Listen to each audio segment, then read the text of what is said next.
Hello friends, मैं अतुल कुमार आया हूँ एक चैनल के साथ ब्रेकिंग पॉइंट ऑफ फिजिक्स। दोस्तों, मैं आज 10 के फिजिक्स के लेक्चर डिस्कस करने वाला हूँ। लेक्चर में जाने से पहले मैं आपको बता देना चाहता हूँ कि 10 में क्या क्या चीज़ें पढ़नी है। आप जैसा कि देख सकते हैं 10 के कंटेंट में जो चैप्टर्स हैं, जो स्टडी हमें करना है, सबसे फर्स्ट चार्ज एंड इलेक्ट्रिसिटी, दूसरा magnet and magnetic effect of current, और तीसरे में ऑप्टिक्स जिसमें लाइट के सारे फिनोमेनन डिस्कस होंगे। इस तरह से मैं एनसीईआरटी, एचसी वर्मा और एडवांस फिजिक्स की सारे न्यूमेरिकल डिस्कस करूँगा और आगे बढ़ूँगा। दोस्तों, 10th के चैप्टर्स में एक छोटा सा चैप्टर आता है सोर्स ऑफ एनर्जी, जो कि मेरे ख्याल से कंपटीशन पॉइंट ऑफ व्यू से इम्पॉर्टेंट है नहीं, इसलिए मैं अभी उसको डिस्कस करने वाला नहीं हूँ। बट आप ज़्यादा ना सोचें, आगे मुझे जैसे समय मिलेगा मैं उसके लिए भी वीडियो बनाऊँगा और ज़रूर अपलोड करूँगा। आज के लिए मैं आज से स्टार्ट करने जा रहा हूँ वीडियो, और आज मैं फर्स्ट चैप्टर स्टार्ट करने जा रहा हूँ, चार्ज एंड इलेक्ट्रिसिटी।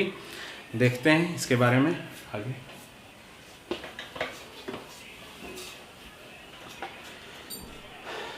दोस्तों, चार्ज एंड इलेक्ट्रिसिटी में सबसे पहले मैं आज चार्ज का इंट्रोडक्शन लेने वाला हूँ, इनके SI यूनिट्स के बारे में देखने वाला हूँ, इनके कन्वर्सन के बारे में देखने वाला हूँ, चार्ज को बेहतर रूप से समझेंगे। देखते हैं, छोटा टॉपिक है चार्ज। चार्ज से मैं इसलिए स्टार्ट कर रहा हूँ क्योंकि इलेक्ट्रिसिटी को समझने के लिए चार्ज का समझना, चार्ज का बेसिक्स होना बहुत ज़रूरी है, और आप इस पे ध्यान देंगे। दोस्तों देखिए, चार्ज क्या है। चार्ज के बारे में डेफिनेशन होता है कि चार्ज किसी भी मैटर का एक प्राकृतिक गुण है, एक अपना गुण है, जिसके तहत ये यूनिवर्स में या स्पेस में या इसको कहीं पर भी रख दिया जाए तो वहाँ ये इलेक्ट्रिक फील्ड इफेक्ट्स प्रोड्यूस करेगा और मैग्नेटिक फील्ड के कारण मैग्नेटिक फोर्स को एक्सपीरियंस करेगा। यही चार्ज है। चार्ज के बारे में क्या हमने बोला कि चार्ज किसी भी मैटर, अब सवाल उठता है कि मैटर क्या है। तो मैटर आप जहाँ तक कि जानते हैं कि all those thing that occupy space and have a mass along with physical resistance is called matter. Matter यानी हम, आप, पेन, स्मॉल स्टोन, पार्टिकल, ये सारे मैटर का रूप हैं, क्योंकि इन सभी के पास मास होता है, वॉल्यूम, स्पेस ऑक्यूपाई करता है। तो याद रखिए, चार्ज क्या है। चार्ज मैटर का प्राकृतिक गुण है, अपना प्रॉपर्टी है, तात्विक गुण है, जिसके तहत ये स्पेस में या यूनिवर्स में दो ही रोल परफॉर्म करता है। इलेक्ट्रिक फील्ड इफेक्ट्स को प्रोड्यूस करेगा और मैग्नेटिक फील्ड के कारण मैग्नेटिक फोर्स को झेलता है, एक्सपीरियंस करता है। इसी को हम लोग चार्ज कहते हैं। आइए इसको और बेहतर रूप से समझते हैं। समझने के लिए पहले मैं छोटा सा चार्ज का एक परिभाषा लिख देता हूं, जो इंपॉर्टेंट है। डेफिनेशन देख लीजिए पहले कि it is the property that associated with matter due to which it produces and experiences electric field and magnetic field effects। जैसा कि आप देख सकते हैं, चार्ज के बारे में हमने अभी क्या बोला आपको कि चार्ज जो होता है ये प्रॉपर्टी होता है। ये क्या होता है? प्रॉपर्टी होता है। किसका? मैटर का। चार्ज मैटर का प्रॉपर्टी होता है, यानी गुण होता है। चार्ज मैटर का प्राकृतिक गुण होता है, जिसके तहत ये कहीं यूनिवर्स या स्पेस में इलेक्ट्रिक फील्ड को क्या करता है? इलेक्ट्रिक फील्ड को प्रोड्यूस करता है और मैग्नेटिक फील्ड को एक्सपीरियंस करता है। यानी चार्ज का दो ही रोल है जिसके लिए पूरे फिजिक्स में जाना जाता है। क्या? कि ये इलेक्ट्रिक फील्ड इफेक्ट्स प्रोड्यूस करता है और मैग्नेटिक फील्ड के कारण मैग्नेटिक फोर्स को एक्सपीरियंस करता है। अब आपके मन में सवाल उठ रहा होगा कि चार्ज के बारे में सर बता रहे हैं कि it is the property associated with matter due to which it produces produces and experiences electric field and magnetic field effects. इसका मतलब क्या है, कैसे चार्ज करता होगा। तो आइए दोस्तों इसी को हम लोग थोड़ा सा यानी इलेबोरेट करते हैं कि कैसे चार्ज इलेक्ट्रिक फील्ड प्रोड्यूस करता है और मैग्नेटिक फोर्स एक्सपीरियंस करता है। चलिए इसको लिख लीजिए जल्दी से। आइए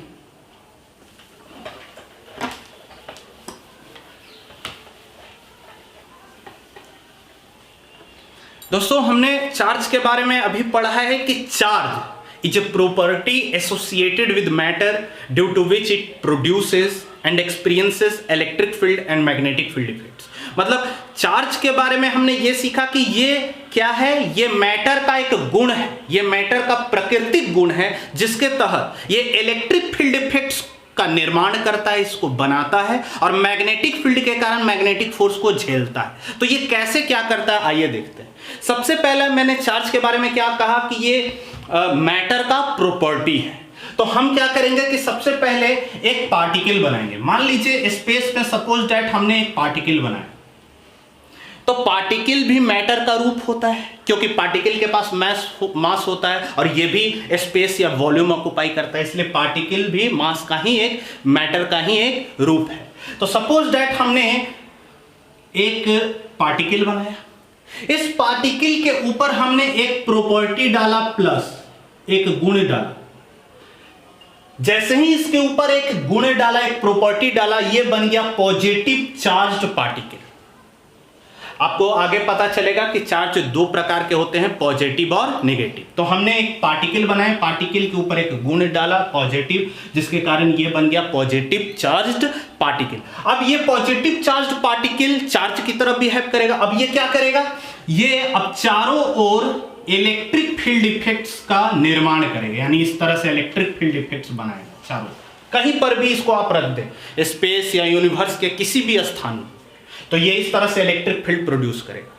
कैसे, हमने एक पार्टिकल बनाया, एक बार फिर से देख लीजिए, पार्टिकल बनाया, इसके ऊपर मैंने एक प्रॉपर्टी डाला प्लस, जिसके कारण ये पॉजिटिव चार्ज पार्टिकल बन गया और ये अपने चारों ओर क्या करेगा, इलेक्ट्रिक फील्ड इस तरह से बनाएगा, पॉजिटिव इस तरह से। अब सवाल उठता है कि सर अगर हम निगेटिव प्रॉपर्टी डाल दे तो फिर हमने क्या करेंगे कि फिर अगर हम निगेटिव के लिए सीखना चाहते हैं तो हम फिर स्पेस में कण लेंगे। अगर इसके अंदर हम मान लीजिए निगेटिव प्रॉपर्टी डाल दी यानी निगेटिव चार्ज डाल दी, तो अभी ये कैसे, इसके अंदर जाते हुए सारा इलेक्ट्रिक फील्ड खत्म होता है, यानी इसके चारों ओर इलेक्ट्रिक फील्ड इस तरह से बनेगा, यानी निगेटिव चार्ज में इलेक्ट्रिक फील्ड जो होता है वो टर्मिनेट्स करता है, इस तरह से समा जाता है। तो याद रखिए हमने चार्ज के बारे में क्या बोला था कि चार्ज का पहला रूल है कि ये स्पेस और यूनिवर्स में इलेक्ट्रिक फील्ड इफेक्ट्स प्रोड्यूस करता है। यानी अगर पॉजिटिव चार्ज्ड पार्टिकल रहेगा यानी पॉजिटिव चार्ज रहेगा तो इसके चारों ओर इलेक्ट्रिक फील्ड इस तरह से यानी इमिट करता है, फैलता है इसके चारों। और अगर निगेटिव चार्ज रहेगा या निगेटिव चार्ज पार्टिकल रहेंगे तो इसके चारों ओर से इलेक्ट्रिक फील्ड आके इसमें समाप्त होता है ऐसे। तो आप इस तरह से देखते हैं, पहला इसका ये रोल हो गया। अब दूसरे के लिए दोस्तों देखें,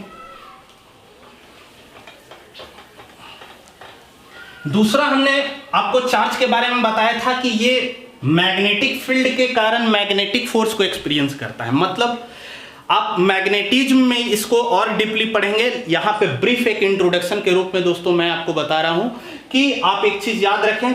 दूसरा में हमने आपको बताया था कि चार्ज का ये भी काम है कि चार्ज यानी अगर चार्ज को आप एक्सटर्नल मैग्नेटिक फील्ड के अंदर रख दीजिएगा और इसको मोशन कराइएगा तो इस पे मैग्नेटिक फोर्स लगेगा और वो मैग्नेटिक फोर्स चार्ज के यानी वेलोसिटी के डायरेक्शन को क्या कर देगा, चेंज कर देगा। मतलब अगर कोई भी चार्ज पार्टिकल किसी खास वेलोसिटी से एक्सटर्नल मैग्नेटिक फील्ड के अंदर है तो वो मैग्नेटिक फील्ड उस चार्ज पे मैग्नेटिक फोर्स लगाएगा और वो मैग्नेटिक फोर्स के कारण चार्ज के वेलोसिटी का डायरेक्शन चेंज हो जाएगा। इस चीज को हम बहुत डीपली पढ़ेंगे मैग्नेटिज्म में, अभी मैं इंट्रोडक्शन दे रहा हूं, आप ध्यान से सुने, सिर्फ आपको जरूर समझ में आएगा।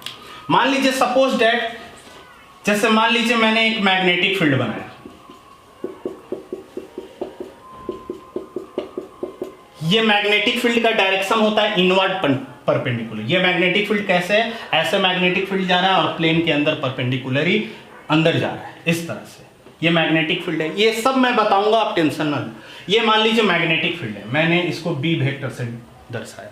तो अगर मैं चार्ज को इस तरह से चार्ज को वेलोसिटी कराऊंगा तो ये क्या करेगा कि ये मैग्नेटिक फील्ड इस चार्ज पे, जब ये एक्सटर्नल मैग्नेटिक फील्ड में ये चार्ज पार्टिकल किसी खास वेलोसिटी से मूवमेंट करेगा तो ये मैग्नेटिक फील्ड क्या करेगा, इस चार्ज पे मैग्नेटिक फोर्स लगाएगा और मैग्नेटिक फोर्स के कारण इस चार्ज के वेलोसिटी का डायरेक्शन चेंज हो जाएगा। ऐसे ये ऐसे जा रहा था, ये डायरेक्शन चेंज होगा और इस तरह से ऐसे मुड़ जाएगा। तो याद रखिए दोस्तों, चार्ज के बारे में हमने अभी जाना इस तरह से, यानी मैग्नेटिक फील्ड के कारण इसका वेलोसिटी चेंज हो जाता है। तो आप दोस्तों सिर्फ यही याद रखिए कि चार्ज जो है किसी भी मैटर का एक अपना प्राकृतिक गुण होता है जिसके तहत ये किसी भी यूनिवर्स या स्पेस में या कहीं पर भी इसको रख दिया जाए वहां वो इलेक्ट्रिक फील्ड प्रोड्यूस करेगा और मैग्नेटिक फील्ड के कारण इस पे मैग्नेटिक फोर्स लगेगा और वो मैग्नेटिक फोर्स इसके वेलोसिटी के डायरेक्शन को क्या कर देगा, चेंज हो जाएगा। और इस तरह से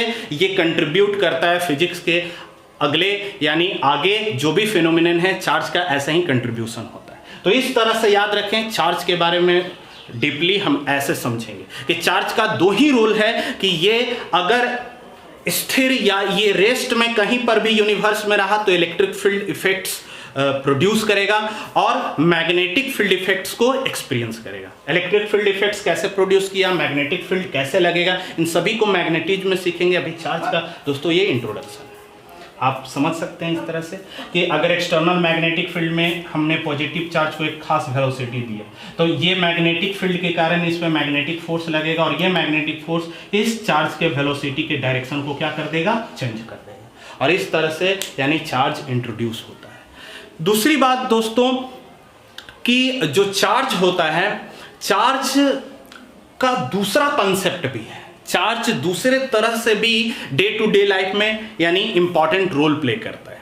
क्या कि चार्ज से दोस्तों हमें यह पता चलता है कि चार्ज हमें इस बात का भी कॉन्सेप्ट बताता है कि एक बॉडी में हमें यह बताता है कि एक बॉडी में कितने इलेक्ट्रॉन की अधिकता है या कितने इलेक्ट्रॉन की कमी है। इस बात का पता भी हमें चार्ज देता है। यानी चार्ज ऐसा भी कंसेप्ट हमें देता है जिससे हमें पता लग जाता है कि किसी पर्टिकुलर ऑब्जेक्ट में इलेक्ट्रॉन का कितना एक्सेस अमाउंट है या इलेक्ट्रॉन का कितना कमी है। इस बात का पता भी हम चार्ज से लगा सकते हैं। यानी charge provide the concept of excess and deficiency of electron. दोस्तों याद रखिए। अब कैसे, आइए देखते हैं इस चीज को। इसको लिख लें।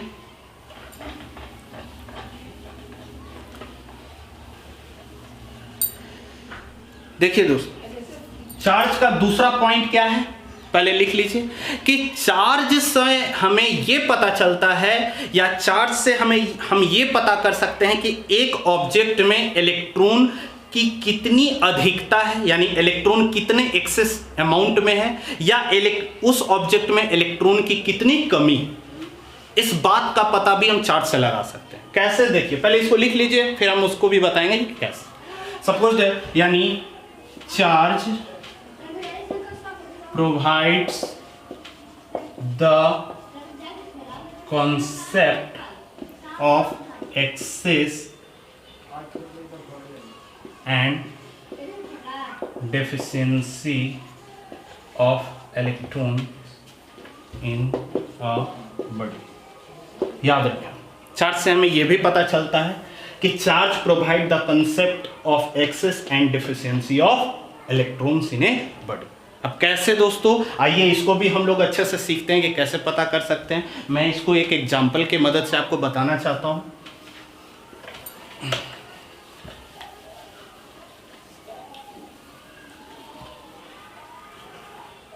दोस्तों अगर आप चाहें तो वीडियो को पॉज करके बार बार आगे पीछे करके आप इसको समझ सकते हैं, देख सकते हैं। अच्छे से देखिए दोस्तों। एग्जाम्पल, सपोज दैट मैंने एक क्या किया, मैंने एक ऑब्जेक्ट बनाया। दोस्तों आपको पता होगा कि कोई भी ऑब्जेक्ट अपने नेचुरल स्टेट में इलेक्ट्रिकल न्यूट्रल होता है, यानी इलेक्ट्रिकली न्यूट्रल होता है। कोई भी ऑब्जेक्ट अपने नेचुरल स्टेट में न्यूट्रल होता है। न्यूट्रल क्यों होता है? क्योंकि कोई भी ऑब्जेक्ट अपने नेचुरल स्टेट में उसमें जितने नंबर ऑफ इलेक्ट्रॉन की संख्या होती है उतने ही नंबर ऑफ प्रोटॉन की संख्या होती है, जिसके कारण उसमें जितना यानी अमाउंट में निगेटिव चार्ज होता है उतना ही अमाउंट में पॉजिटिव चार्ज होता है, और वो दोनों अपने एक दूसरे के इफेक्ट को कैंसिल कर देता है, जिसके कारण वो न्यूट्रल हो जाता है। जैसे सपोज दैट मैंने एक ऑब्जेक्ट लिया, तो इस ऑब्जेक्ट यानी ये अपने नेचुरल स्टेट में है। नेचुरल स्टेट में मतलब अगर इसमें जितनी प्रोटॉन की संख्या है उतना ही इलेक्ट्रॉन की संख्या है। आप देख सकते हैं सपोज दैट इस ऑब्जेक्ट में मैंने 4 प्रोटॉन की संख्या बनाई है तो 4 इलेक्ट्रॉन की संख्या बनाई है, तभी ये न्यूट्रल हो सकता है। अब हमने क्या किया दोस्तों, अब हमने क्या किया, अब देखिए ये अपने नेचुरल स्टेट में, अब हमने क्या किया कि एडिशनल वर्क करके इस ऑब्जेक्ट से इलेक्ट्रॉन को हमने क्या किया, बाहर निकाल लिया। यहां से ये इलेक्ट्रॉन, यहां से ये इलेक्ट्रॉन बाहर निकाल लिया। जैसे ही इस ऑब्जेक्ट से हम 2 इलेक्ट्रॉन बाहर निकाल लेंगे, इस ऑब्जेक्ट के इस पोजीशन पे, इस जगह पे सिर्फ पॉजिटिव चार्ज बचेगा। इस तरह से इस जगह पे भी सिर्फ बचेगा पॉजिटिव चार्ज। आप चाहें तो इन दोनों को डिटो यहां लिख भी सकते हैं और नहीं भी लिख सकते हैं, क्योंकि ये दोनों एक दूसरे के इफेक्ट को तो कैंसिल कर दे रहा है। तो आप इसको ऐसे भी लिख सकते हैं या फिर इसको ऐसे भी छोड़ सकते हैं। ये पता चल जाता है यहां पे कि ये यहां न्यूट्रल है। अब देखिए जैसे ही इस ऑब्जेक्ट से हमने 2 इलेक्ट्रॉन निकाला, यहां पे 2 पॉजिटिव चार्ज हो गया, और ये पॉजिटिव चार्ज को आप अच्छे से यहां पे इस तरह से डिनोट कर सकते हैं। यानी फाइनली हमें पता चल रहा है कि इस ऑब्जेक्ट के पास 2 पॉजिटिव चार्ज है। हमने क्या बोला था दोस्तों कि चार्ज के मदद से हम यह भी पता कर सकते हैं कि एक ऑब्जेक्ट में इलेक्ट्रॉन कितने एक्सेस अमाउंट में है, या उस ऑब्जेक्ट में इलेक्ट्रॉन कितने डिफिशियंसी में, यानी इलेक्ट्रॉन की कितनी कमी है। तो देखिए दोस्तों लास्ट में यही मेरा ऑब्जेक्ट आया ऊपर में पॉजिटिव चार्ज। तो देखिए इस पॉजिटिव चार्ज से हमें यह पता चल गया कि इस ऑब्जेक्ट में इलेक्ट्रॉन की संख्या प्रोटॉन की संख्या से 2 कम है। हम बोल सकते हैं इस ऑब्जेक्ट से दोस्तों हम बोल सकते हैं, अगर इसके ऊपर 2 पॉजिटिव चार्ज है तो हम बोल सकते हैं कि इस ऑब्जेक्ट के ऊपर या इस ऑब्जेक्ट में इलेक्ट्रॉन की संख्या प्रोटॉन की संख्या से 2 कम है। या फिर आप इसको दूसरे तरह से भी बोल सकते हैं कि इस ऑब्जेक्ट में प्रोटॉन की संख्या इलेक्ट्रॉन की संख्या से 2 ज्यादा है। आप जैसा चाहें वैसे बोल सकते हैं, दोनों को इनडायरेक्ट वे में बोल सकते हैं और दोनों अपनी जगह पे सही रिजल्ट देता है। तो दोस्तों आप देख सकते हैं इस तरह से। या फिर दोस्तों आप इसको, ये मेरा पहला एग्जांपल हुआ, आप इसका दूसरा एग्जांपल भी ले सकते हैं। Example number 2, suppose that same object अपने नेचुरल स्टेट में, मान लीजिए plus minus plus minus plus minus plus minus. अब हमने ये सेम ऑब्जेक्ट हमने दूसरे अब केस में लिया।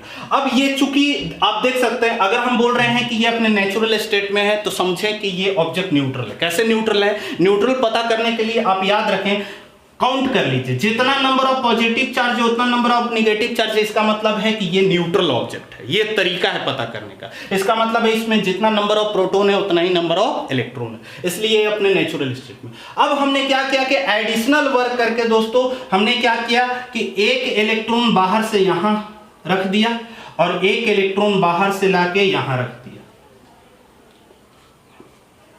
एक इलेक्ट्रॉन को लाए यहां रख दिए, दूसरे इलेक्ट्रॉन को लाए यहां पे रख दिए। तो ये ऑब्जेक्ट, अब देखिए ये ऑब्जेक्ट कैसे बनेगा। अब देखिए चूंकि ये प्लस माइनस है तो एक दूसरे के इफेक्ट को कैंसिल कर दिया, तो आप चाहे इसको नहीं भी लिख सकते हैं। अब यहां से हम जहां से इलेक्ट्रॉन लाए हैं, एक इलेक्ट्रॉन यहां लाए हैं तो यहां पे नेगेटिव चार्ज बन गया, एक इलेक्ट्रॉन यहां लाए तो यहां पे नेगेटिव चार्ज बन गया, यानी इस ऑब्जेक्ट पे अल्टीमेटली नेगेटिव चार्ज बन गया। तो दोस्तों आप देख सकते हैं कि यहां पे इस ऑब्जेक्ट के ऊपर फाइनली 2 नेगेटिव चार्ज है। इसका मतलब है इस 2 नेगेटिव चार्ज से दोस्तों हमें यह पता चल गया कि इस ऑब्जेक्ट में इलेक्ट्रॉन यानी 2 नंबर इलेक्ट्रॉन की संख्या 2 ज्यादा है प्रोटॉन की संख्या से। तो इस ऑब्जेक्ट में इलेक्ट्रॉन की अधिकता पता चल गई। क्या देख के? इसके ऊपर चार्ज देख के। आपको आगे मैं बताऊंगा कि चार्ज दो नेचर का होता है, यानी इसका दो टाइप होता है, ये पॉजिटिव और निगेटिव चार्ज होता है। यानी चार्ज दो टाइप के होते हैं, पॉजिटिव चार्ज और निगेटिव चार्ज। अभी आप याद रखिए, अभी मैं सिर्फ चार्ज के बारे में बता रहा हूं कि चार्ज से यानी चार्ज देख करके हम ये पता कर सकते हैं कि ऑब्जेक्ट में इलेक्ट्रॉन की कितनी अधिकता है या इलेक्ट्रॉन की कितनी कमी है। तो देखिए दोस्तों, इस ऑब्जेक्ट में फाइनली दो निगेटिव चार्ज है, तो ये दो निगेटिव चार्ज से हमको ये पता चल रहा है कि इस ऑब्जेक्ट में इलेक्ट्रॉन की संख्या प्रोटॉन की संख्या से दो ज्यादा है। याद रखें, इस तरह से आप पता कर सकते हैं हमेशा। जैसे मान लीजिए सपोज दैट अगर ये ऑब्जेक्ट है, यहां पे +10 E हम लिख दिए, +10 E, तो E याद रखिए इलेक्ट्रॉन को बताता है। तो अब देखिए, याद रखिए दोस्तों, सॉरी, मान लीजिए मैंने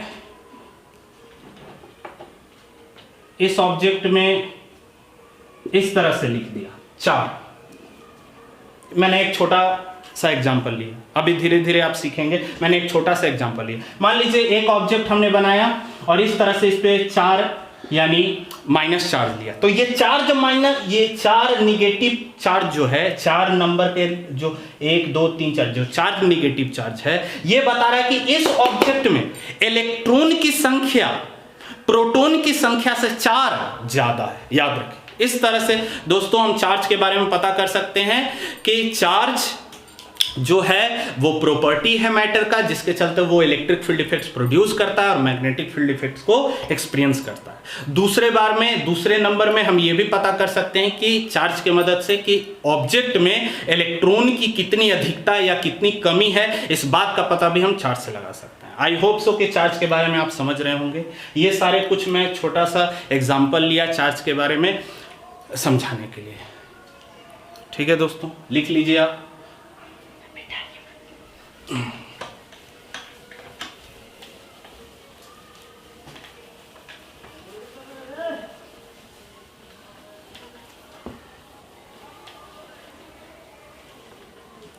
दोस्तों इसके बाद हम चार्ज में दूसरे नंबर पे चलते हैं, चार्ज के यानी मेजर करने के यूनिट्स देखते हैं। दूसरे पॉइंट में आप लगा लीजिए। याद रखिए दोस्तों, ऐसा चार्ज चूंकि फिजिकल क्वांटिटी है, इसलिए इसको हम माप सकते हैं। सभी फिजिकल, जो भी फिजिकल क्वांटिटी होते हैं उनको मेजर किया जा सकता है, उसको मापा जा सकता है। चार्ज भी चूंकि एक फिजिकल क्वांटिटी है, इसलिए इसका मेजरमेंट होता है। और ऐसा मात्रक में चार्ज को हम कूलम में मेजर करते हैं। हमेशा याद रखिए कि in SI unit charge is measure in coulomb. In SI unit charge is measured in coulomb. आप इसको सी से भी डिनोट कर सकते हैं। अब दूसरे में सीजीएस यूनिट में दोस्तों याद रखें, ये आपके लिए नया होगा। सीजीएस यूनिट में चार्ज को हम मेजर करते हैं स्टैट कूलम में या इलेक्ट्रोस्टैटिक यूनिट में। स्टैट कूलम या इलेक्ट्रोस्टैटिक यूनिट, याद रखें। In CGS unit charge is measured in stat coulomb या इलेक्ट्रोस्टैटिक यूनिट। तो याद रखें, in CGS unit charge is measured in stat coulomb या ESU, इसको बोलते हैं इलेक्ट्रोस्टैटिक यूनिट। याद रखें, क्या बोलेंगे? Electrostatic unit. यानी याद रखें, सीजीएस यूनिट में स्टैट कूलम या ESU में हम इसको मेजर करते हैं। कभी कभी एग्जामिनेशन में आ जाता है दोस्तों, याद रखें, इंपॉर्टेंट है। 1 कूलम बराबर 3 × 10⁹ स्टैट कूलम होता है। ये न्यूमेरिकल के लिए इंपॉर्टेंट है, याद रखें, आगे काम देने वाला है। मैं सभी बातों को डीपली बताऊंगा, आप टेंशन मत लो। फिजिक्स में कोई भी चीज नहीं छूटेगा, मैं सभी चीज को कॉम्पिटिटिव पॉइंट ऑफ व्यू से पढ़ाऊंगा। आप इसको उतार लें।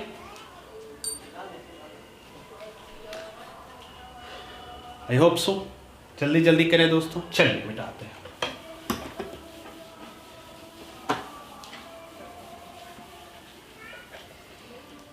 दोस्तों एक लास्ट यूनिट है जिसको कहते हैं practical unit. Practical unit of charge. Practical unit of charge दोस्तों याद रखिए एम्पियर आवर होता है। एम्पियर आवर, याद रखिए। यानी डे टू डे लाइफ में दोस्तों चार्ज को हम मेजर करेंगे एम्पियर आवर। देखिए दोस्तों, आगे आप जैसे जैसे पढ़ेंगे समझ में आएगा कि हम लोग जो फिजिक्स पढ़ते हैं वो रिटेन होता है, एक होता है अप्लाइड जो डे टू डे लाइफ में एक्सपेरिमेंट्स के रूप में जिससे डिवाइसेस बनती हैं। तो याद रखिए प्रैक्टिकल यूनिट्स में चार्ज को मेजर करेंगे एम्पियर आवर में। ये छोटी छोटी बात हैं जो आपको याद रखना है। इस वीडियो में मैंने छोटा सा इंट्रोडक्शन सिर्फ चार्ज का लिया है और उससे उसके एसआई यूनिट्स। दोस्तों अगले वीडियो में मैं चार्ज के आगे टॉपिक्स को डिस्कस करने वाला हूं। दोस्तों आई होप कि आप इन सभी चीज़ों को समझ रहे होंगे, अच्छे से पढ़ें, और अगर समझ रहे होंगे तो लाइक ज़रूर करें, सब्सक्राइब करें और अपने दोस्तों को शेयर करें ताकि इस वीडियो से सभी कोई लाभ उठाएं और मैं उनके लिए ज़्यादा हर एक दिन बेहतर परफॉर्मेंस दूं और सभी को वो हेल्पफुल हो। बेल आइकन को ज़रूर दबाएं दोस्तों नीचे में। आई होप सो दोस्तों, हंसते रहें, मुस्कुराते रहें। Thank you.